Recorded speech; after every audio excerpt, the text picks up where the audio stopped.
Assalamualaikum warahmatullahi wabarakatuh.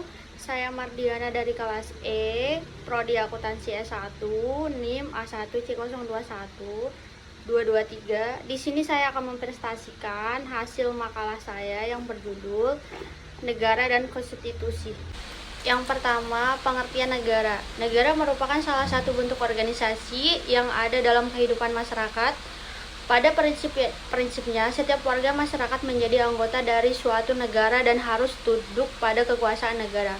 Melalui kehidupan bernegara, dengan pemerintahan yang ada di dalamnya, masyarakat ingin mewujudkan tujuan-tujuan tertentu, seperti masyarakat ingin mewujudkan ketentraman, ketertiban, dan kesejahteraan masyarakat. Agar pemerintah suatu negara memiliki kekuasaan untuk mengatur kehidupan masyarakat, tidak bertindak seenaknya, maka ada sistem aturan tersebut menggambarkan suatu hierarki atau pertindakan dalam aturan yang paling tinggi tingkatnya sampai pada aturan yang paling rendah. Negara dan konstitusi adalah duit tunggal jika diibaratkan bangunan negara sebagai pilar-pilar atau tembok tiada bisa berdiri kokoh tanpa pondasi yang kuat, yaitu konstitusi Indonesia. Hampir setiap negara mempunyai konstitusi, terlepas dari apakah konstitusi tersebut telah dilaksanakan dengan optimal atau belum. Yang jelas, konstitusi adalah perangkat negara yang perannya tak bisa dipandang sebelah mata. Dan selanjutnya, pengertian bangsa dan negara. Suatu kelompok manusia yang dianggap memiliki identitas bersama dan mempunyai kesamaan bahasa, agama, budaya, dan sejarah. Dalam pengertian lainnya, bangsa adalah sekelompok manusia yang dipersatukan karena memiliki persamaan sejarah dan cita-cita, yang mana mereka terikat di dalam satu tanah air.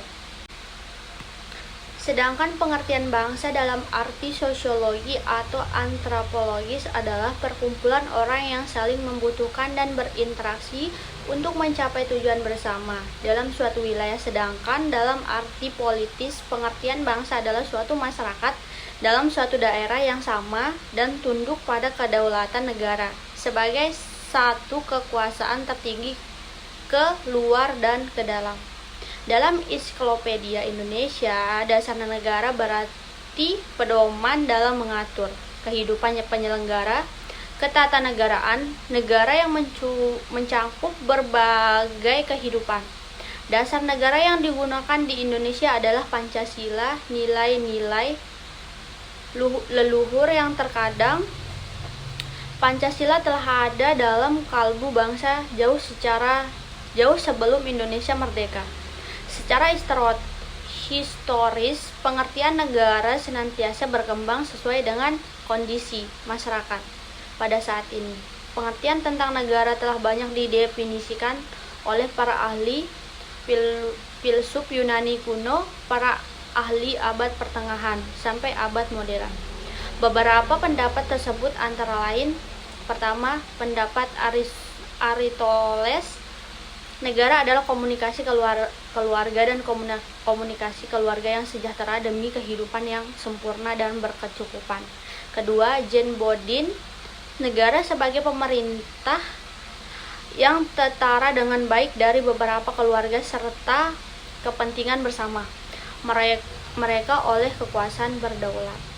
Yang ketiga, Roger Soltau, Kailan, dan Ahmad Zubaidi, negara adalah alat atau wewenang yang mengatur atau mengendalikan persoalan bersama atas nama masyarakat. Yang ketiga, Robert, negara adalah aksesoris yang menyelenggarakan penertiban dalam suatu wilayah berdasarkan sistem hukum diselenggarakan oleh pemerintah, diberi kekuasaan memaksa. Yang kelima, Miriam Budarjo, negara adalah suatu daerah teritorial yang rakyatnya diperintah oleh sejumlah pejabat dan berhasil menuntut dari warganya untuk ketaatan manusia kekuasaannya yang sah. Plato bahwa negara organik bukanlah rakyat semata yang menjadi badan politik, juga bukan orang yang. Selanjutnya, teori terjadinya negara. 1. Teori teokrasi. Menurut teori ini, negara berdasarkan kehendak Tuhan, paham ini muncul bahwa keyakinan keagamaan bahwa Tuhanlah Maha Pencipta di langit dan bumi. Pemegang kekuasaan tertinggi tiada kekuasaan di dunia ini yang tidak berasal dari Tuhan, termasuk negara. Penganut teori ini Thomas Augustine maupun Hegel. Yang kedua, teori organik. Teori ini pertama kali diperkenalkan oleh tinggal di wilayah geografis saja, tapi negara harus ada ikatan yang muncul karena ada kebutuhan yang sangat banyak dan beragam. Yang ketiga, teori perjanjian. Teori perjanjian ini, masyarakat memandang terjadinya suatu negara karena adanya perjanjian masyarakat. Yang keempat, teori kekuasaan. Menurut teori kekuasaan, siapa yang berkemampuan untuk memilih kekuasaan atau berhasil mencapai kekuasaan selayaknya memegang puncak pemerintahan. Yang selanjutnya, teori kedaulatan. Teori kedaulatan rakyat memang memandang keberadaan negara karena adanya kekuasaan tertinggi. Negara kesatuan atau unitaris. Negara kesatuan adalah negara yang tersusun tunggal, negara yang hanya berdiri satu negara saja, tidak berdaulat terhadap negara dalam suatu negara.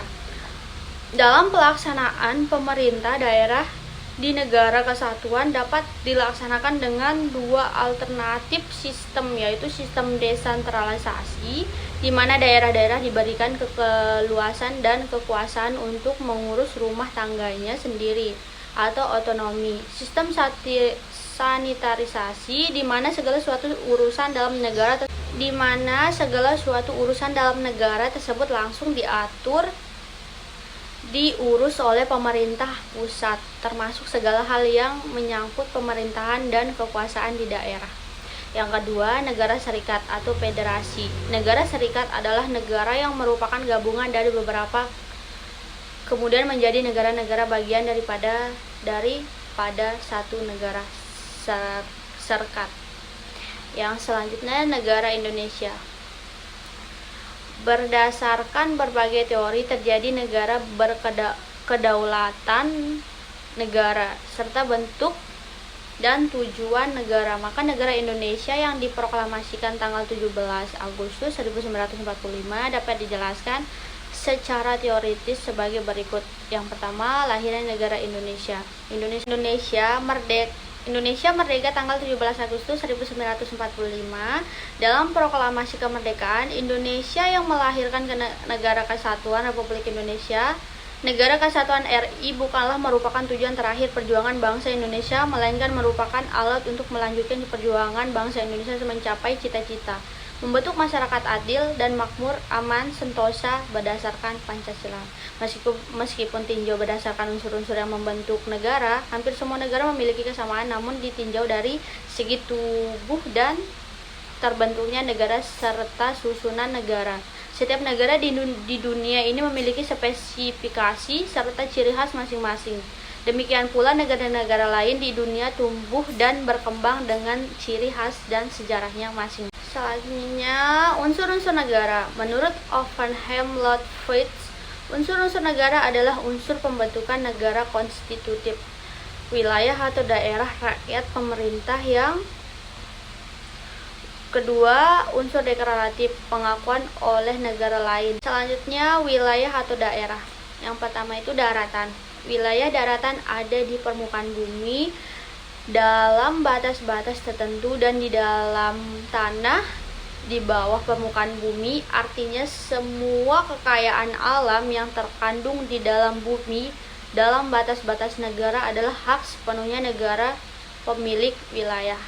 Batas-batas wilayah daratan suatu negara dapat berupa batas alam, misalnya sungai, danau, pegunungan, lembah. Terus yang kedua, batas buatan, misalnya pagar, tembok, pagar kawat, parit. Yang selanjutnya, batas menurut ilmu alam berupa garis lintang dan garis bujur serta peta bumi. Yang kedua, lautan. Lautan yang merupakan wilayah suatu negara disebut lautan teritorial negara itu. Sedangkan lautan di luar disebut lautan terbuka atau laut bebas Merlebrun. Ada dua konsepsi pokok tentang laut, yaitu Resnullius yang menyatakan bahwa laut tidak ada pemiliknya sehingga dapat diambil atau dimiliki oleh setiap negara.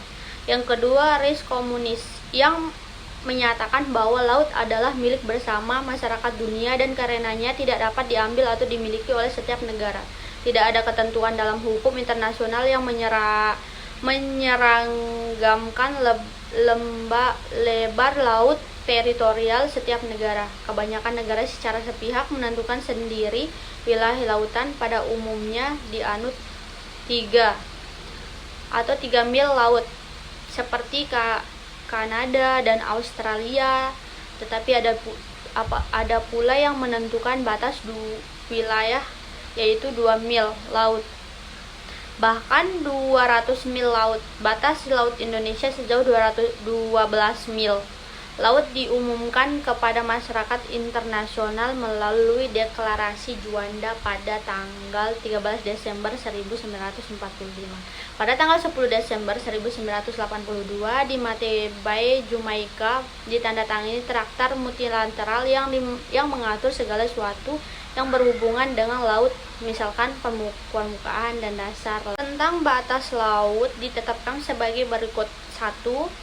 Batas laut teritorial. Seperti negara berdaulat atas lautan teritorial yang jaraknya sampai 12 mil, laut diukur dari garis lurus dan ditarik dari pantai. Yang kedua, batas zona bersebelahan. Di luar batas laut teritorial sejauh 12 mil laut atau 24 mil dari pantai, di dalam wilayah ini negara pantai dapat mengambil tindakan dan menghukum pihak-pihak yang melanggar undang-undang, biaya cukai, fiskal, imigrasi, dan ketertiban negara. Yang ketiga, batas zona ekonomi eksklusif atau G. G adalah wilayah laut suatu negara pantai yang batasnya 200 mil laut diukur dari pantai. Di dalamnya wilayah ini negara pantai yang bersangkutan berhak mengali kekayaan laut dan menangkap nelayan asing yang hendak menangkap ikan di wilayah serta melakukan kegiatan ekonomi lainnya. Yang keempat, batas landas benua. Landas benua adalah wilayah lautan suatu negara yang batasnya lebih dari 200 mil. Dalam wilayah ini negara pantai boleh melakukan eksplorasi dan yang ketiga, udara. Udara adalah eksploitasi dengan kewajiban berbagi keuntungan dengan masyarakat internasional. Wilayah udara suatu negara ada di atas wilayah darat dan lautan negara itu. Kekuasaan atas wilayah udara satu negara dan peraturan. Yang ketiga, udara. Eksploitasi dengan kewajiban berbagi keuntungan dengan masyarakat internasional. Wilayah udara suatu negara ada di atas wilayah darat dan lautan negara itu. Kekuasaan atas wilayah udara suatu negara itu pertama kali diatur dalam Perjanjian Paris pada tahun 1919 atau dimuat dalam Lambang Negara Hindia Belanda nomor 536 atau 1928 dan nomor 339 atau 1933. Perjanjian Havana pada tahun 1928 yang dihadiri oleh 27 negara menegaskan bahwa setiap negara berkuasa penuh atas udara dan wilayahnya. Selanjutnya, rakyat atau Inggris people, Belanda volks, adalah kumpulan manusia yang hidup bersama dalam suatu masyarakat. Penghuni suatu negara, meskipun mereka ini mungkin berasal dari keturunan dan memiliki percayaan yang berbeda-beda. Sedangkan bangsa menurut Ernest Renan adalah sekelompok manusia yang dipersatukan oleh kesatuan sejarah dan cita-cita. Hasrat bersatu yang didorong oleh kesamaan sejarah dan cita-cita meningkatkan rakyat menjadi bangsa. Beberapa istilah yang erat pengertiannya dengan rakyat. Pertama, rumpun atau ras. Diartikan sebagai sekumpulan manusia yang merupakan suatu kesatuan karena berciri jasmaniah yang sama. Misalnya warna kulit, warna rambut, dan bentuk badan, wajah, dan lain-lain. Yang kedua, bangsa atau volks. diartikan sebagai sekumpulan manusia yang merupakan suatu kesatuan karena kesamaan kebudayaan. Misalnya seperti bangsa, adat, dan kebiasaan, agama, dan sebagainya. Dan yang ketiga, nation atau natin diartikan sebagai sekumpulan manusia yang merupakan suatu kesatuan karena memiliki kesatuan politik yang sama. Rakyat merupakan unsur terpenting dalam negara karena manusialah yang berkepentingan agar organisasi negara dapat berjalan dengan baik. Lihat suatu negara dibedakan antara pertama, penduduk dan bukan penduduk. Yang kedua, warga negara dan bukan warga negara. Penduduk ialah mereka yang bertempat tinggal atau berdomisili tetap di dalam wilayah negara, sedangkan bukan penduduk ialah mereka yang ada di dalam wilayah negara tetapi tidak bermaksud bertempat tinggal di negara itu. Warga negara ialah mereka yang berdasarkan hukum merupakan anggota dari suatu negara, sedangkan bukan warga negara disebut orang asing atau warga negara asing atau WNA. Menurut Gyorzelnik mengemukakan 4 status bangsa, yaitu status positif, yang kedua status negatif, yang ketiga status aktif, yang keempat status pasif. Kesimpulan dan saran. Berdasarkan uraian pada pembahasan dapat disimpulkan beberapa hal sebagai berikut. Yang pertama, negara. Negara merupakan suatu organisasi di antara sekelompok atau beberapa kelompok manusia yang secara bersama-sama mendiami suatu wilayah atau teritorial tertentu dengan mengakui adanya suatu pemerintah yang mengurus tata tertib dan keselamatan sekelompok atau beberapa kelompok manusia yang ada di wilayah. Yang kedua, konstitusi diartikan sebagai peraturan yang mengatur suatu negara baik yang tertulis maupun tidak tertulis. Konstitusi memuat aturan-aturan pokok atau fundamental yang menopang berdirinya suatu negara. Yang ketiga, antara negara dan konstitusi mempunyai hubungan yang sangat erat karena melaksanakan konstitusi pada dasarnya juga melaksanakan dasar negara. Yang keempat, Pancasila merupakan filosofis Grundgesetz dan commonplace atau kalimatun. Selanjutnya saran. Pancasila sebagai alat yang digunakan untuk mengesahkan suatu kekuasaan dan mengakibatkan Pancasila cenderung menjadi ideologi tertutup, sehingga Pancasila bukan sebagai konstitusi melainkan Undang-Undang 1945 yang menjadi konstitusi di Indonesia